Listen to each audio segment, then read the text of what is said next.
ஹே ஹாய்ங்க, this is Deepak. வாழ்க்கை பயணத்தில் நாள் 8 எவ்வாறு சென்றது என்று பார்ப்போமா. காலையில் ஏஞ்சி ஓட்மீலாக சாப்பிட்டு ரெடி ஆகிட்டு நம்ம பார்க்கு கிளம்பிட்டோம். ஏன்னு கேட்டிங்கன்னா, நண்பர்களாக சேர்ந்து குறும்படம் எடுக்கலான்னு ஒரு ஐடியா வச்சுருந்தாங்க. சரின்னு கூப்பிட்டாங்க, நம்மளும் கிளம்பிட்டோம். அங்கே போனால் குறும்படத்தை தவிர எல்லாமே பண்ணிட்டு இருந்தோம்.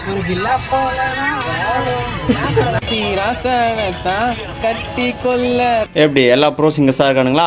அப்புறம் ஃபன்லாம் பண்ணிட்டு நீண்ட நேரம் போராட்டத்திற்கு பிறகு நம்ம குறும்படத்தை ஞாயிற்றுக்கிழமைக்கு போஸ்ட்போன் பண்ணுறோம். வீட்டுக்கு போகும்போது நம்ம புவி மாமா தான் வண்டி ஓட்டினா. அப்படி அவர் ஏரியாவுக்கு புதுசு, அதனால தலைவருக்கு எதுவுமே ரூட்டு கிட்ட எதுவுமே தெரியாது. சரி நாங்கள் ரூட்டு சொல்கிறோம் சொல்லி கூப்பிட்டு வந்துட்டு ஒரு சின்ன ப்ராங்க் போட்டோம், ஏரியா மாற்றி வந்துட்டோன்னு. இங்கிருந்து 10 கிலோமீட்டர் வீடு. இதெல்லாம் நம்ம காலேஜ் போற ரூட்ல சிக்கோ குடிச்சிடாடா வண்டி. பார்த்தா நம்பிட்டான். சரி நம்ம வீட்டுக்கு வந்துட்டோம், இனி நம்மளுக்கு ரெஸ்ட்டே. சரின்னு சாப்பிட்டு எடிட் பண்ணி தூங்கியாச்சு. அம்பிடுதான்.